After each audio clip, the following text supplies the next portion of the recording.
আসসালামু আলাইকুম, কেমন আছেন সবাই? আশা করছি ভালো আছেন। আমরাও আলহামদুলিল্লাহ ভালো আছি।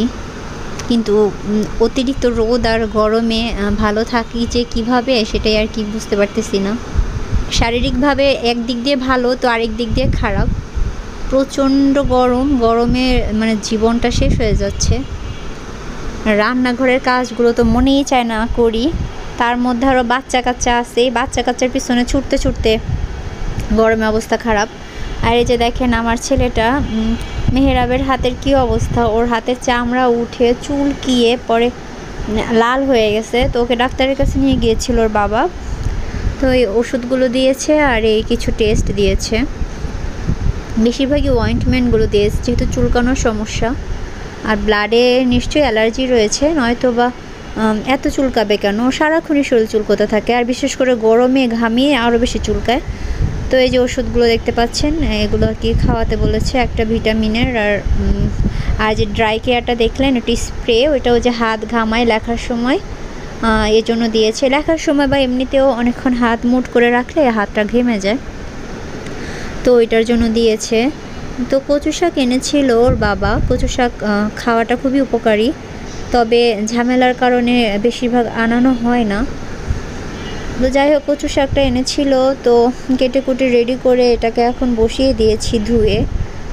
সামান্য একটু লবণ আর পেঁয়াজ দিয়ে দিয়েছি, অল্প কয়েকটা কাঁচামরিচ। আর এদিকে নুডলসের জন্য সবজি কেটে নিয়েছি, ওগুলো দিয়ে দিচ্ছি। এখনও ফুলকপি পাওয়া যায়, তো নুডলসটা রান্নার জন্য ফুলকপি একটা আনিয়েছিলাম। আর এই কাঁচা টমেটোগুলো আমি আর কি কেটে ডিপে সংরক্ষণ করেছিলাম। এখন এই গরমের মধ্যে কাঁচা টমেটো ভাজিটা খুব ভালো লাগবে, তো আমি নামিয়ে নিয়েছি, এখন এটাকে ভাজি করব। তো নুডলস বের করে নিচ্ছি, নুডলস রান্না করব আর কি এগুলো। তো যে দেখেন নাফিস এমনিতে জামা কাপড় পরতে চায় না, তো আজকে সে বলতেছিল এত গরমের মধ্যেও সে ফুল প্যান্ট আর এই গেঞ্জিটাই পরবে, বায়না করতেছিল। মানে আমি পরাতে গিয়েছি কিন্তু ওগুলো পরবে না, মানে সেন্টু গেঞ্জি এগুলো পরবে না, সে এটা পরবে। তো কিছু সময়ের জন্য পরিয়েছিলাম। আসলে বাচ্চা তো মানে বুঝে না, বায়না করতে ওস্তাদ। ইদানিং প্রচুর বায়না করে মোবাইলের জন্য।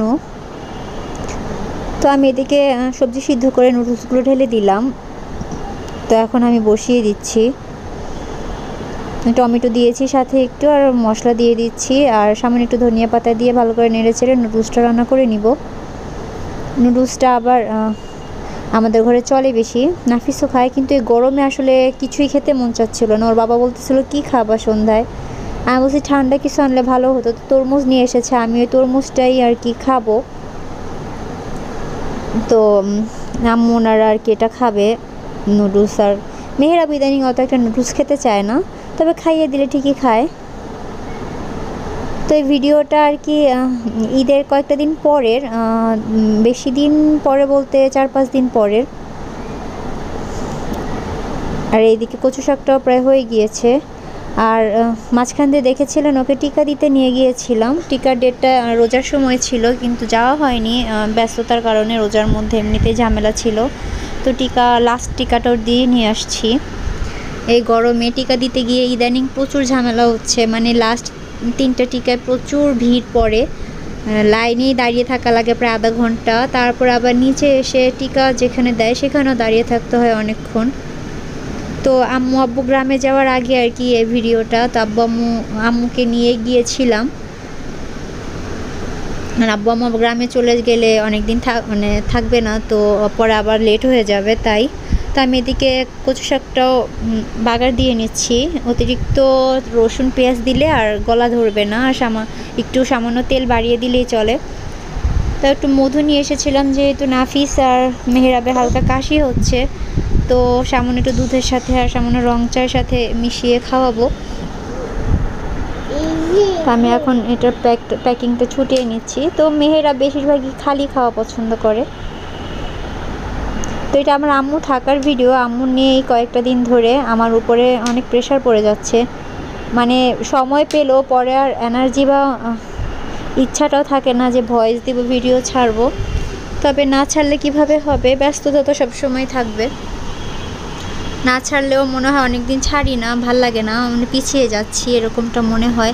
আসলে যদি কন্টিনিউ ছাড়তে পারতাম তা আমি আগাইয়ে যাইতাম। এমনিতেই ভিউ কম, তার মধ্যে যদি প্রতিদিন না ছাড়তে পারি তো আর কতদিনে 4000 ঘন্টা ওয়াচ টাইম হবে। আমি মাঝে মধ্যে চিন্তা করি যে এতটা ধৈর্যের প্রয়োজন ইউটিউবিংটা, আর সবার ভাগ্যে আসলে ইউটিউবিংটা না আমার মনে হয়। কারণ অনেকে দেখতেছি সেম ভিডিও ছাড়তেছে, অনেকে তো দেখি এর থেকেও বাজে, আমারটা তো ভালো না, তারপরও মনে হয় কি এর থেকেও বাজে ভিডিও অনেকে আপলোড করে। তাদের তো আলহামদুলিল্লাহ ভালোই ভিউজ আসে, আমি তাদেরকে হিংসা করতেছি না, কিন্তু মাঝে মধ্যে কষ্ট লাগে যে এত কম ভিউ কেন আসবে, 19টা 20টা। আপনারা জানেন না, আমার প্রথম দিকে কিন্তু ভিউজ আর একটু বেশি আসতো, মিনিমাম 200-250টাও হইতো। ইদানিং প্রচুর পরিমাণে ভিউজ কমে গেছে। তো যাই হোক, ধৈর্য নিয়ে কাজ করতেছি, যদি ভাগ্যে থাকে তো ইনশাল্লাহ সফলতা আসবে। এটা আল্লাহর ইচ্ছা, সম্পূর্ণ ভাগ্যের ব্যাপার। আর কি বলবো, কিছু বলার নেই। আপনারা দোয়া করবেন, আর আমার ভিডিওটা যদি কেউ দেখে থাকেন প্লিজ সম্পূর্ণ দেখার চেষ্টা করবেন, আর একটা লাইক দিয়ে দিবেন। আর আমার জন্য, আমার বাচ্চাদের জন্য অবশ্যই দোয়া করবেন।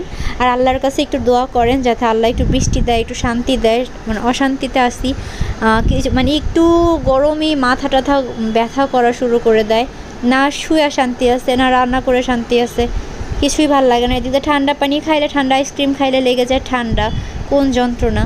তো কথা বলতে বলতে রান্নাবান্না প্রায় শেষ। সর্বশেষে আমি ডালের জন্য, মানে ডাল ভুনাটা বসিয়ে দিচ্ছি, সব মশলা টশলা দিয়ে মেখে, টমেটোটা দিয়ে একসাথে দিয়ে আমি বসিয়ে দিব।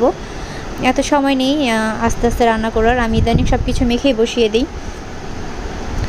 তো ওইদিকে ফল টল নিয়ে এসেছিল ওর বাবা, যেন কোত্থেকে এখনও টক বড়ই পেয়েছে, আর মিষ্টি বড়ই আর কমলা পেয়েছিল, নিয়ে এসেছে।